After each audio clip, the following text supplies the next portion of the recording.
Hi there guys, this is an interesting product and something that I've wanted to try for a little while. This belongs to a friend of mine. He's been extolling its virtues and he happened to be over my side of the country and said, do you want to borrow it for one day? So this is not going to be the most comprehensive review of this product. I basically just tried a bunch of things that I would want to do with it. So if you're into the types of sounds that I like, this is going to be the review for you.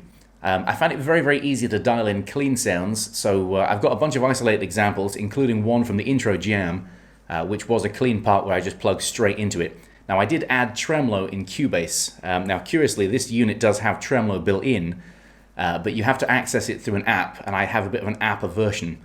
As soon as you have to plug a phone into your guitar gear, I just don't want to know. So based on the fact that I didn't have too much time with it, I didn't bother with any of that kind of stuff, but just know that you can assign, I believe you're able to assign the tremolo to the other button on it, the other foot switch. But I didn't bother with that, I just added it in Cubase, so I'm going to take it away for this isolated example.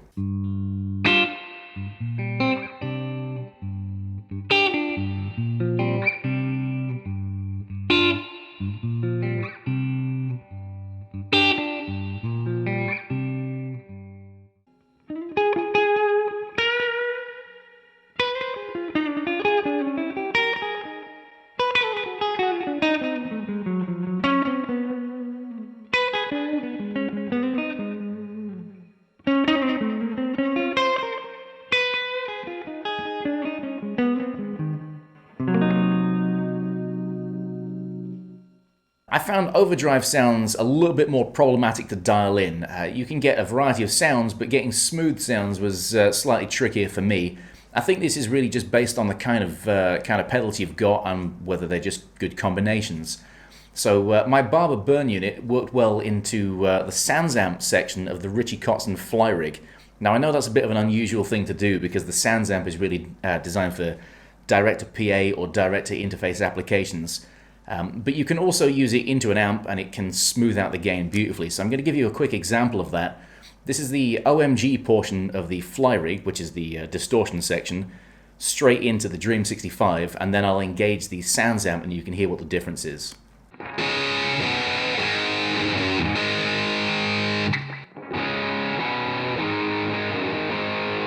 So the smoothest sound that I could get was using the Barber Burn unit and again pairing it with a SansAmp, as I did in the intro jam, although I went for something a little bit more sort of toppy and Fendery in the intro jam. This is the smoothest sound I could get and the kind of sound that I would regularly gig with.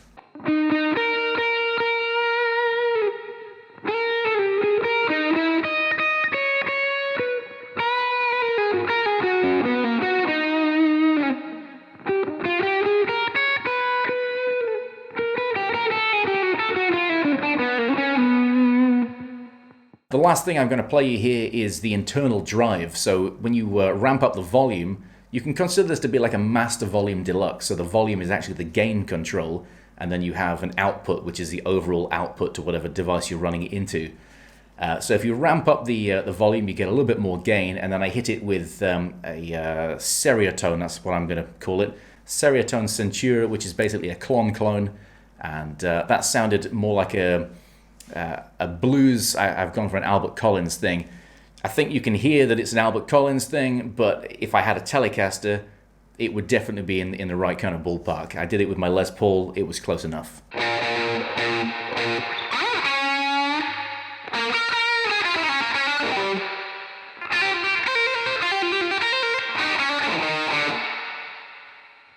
I should just point out, by the way, after that example, that I don't own a working single coil guitar, otherwise I would have used it for that example. Cool device. I don't think I'm going to run out and buy one because I'm just not in the market for something that's a direct-to-PA thing. I have devices that will do that. But if you are in that kind of market, I would highly recommend checking this out. This has got to be the sweetest clean sound that I've heard out of any modeling device. I've tried quite a few, I've owned quite a few, but this is the definitely the king of fake clean. You may have to work a little harder for your gain sounds, but you can do it. You can stack pedals. I've stacked a Sounds amp, which is a bit of an unusual thing, but stacking, as I used to do, the burn unit into an Archer, into an EP booster, seemed to run a pretty smooth gain sound into most amps, and I would imagine the same would be true with this. There's a bunch more things that I would have wanted to do with it, including accessing some of the things on the app, like artist presets and that kind of stuff. I just simply didn't have time. I hope you like this little review, as minimal as it was. Thanks for watching, guys. See you next time. Later.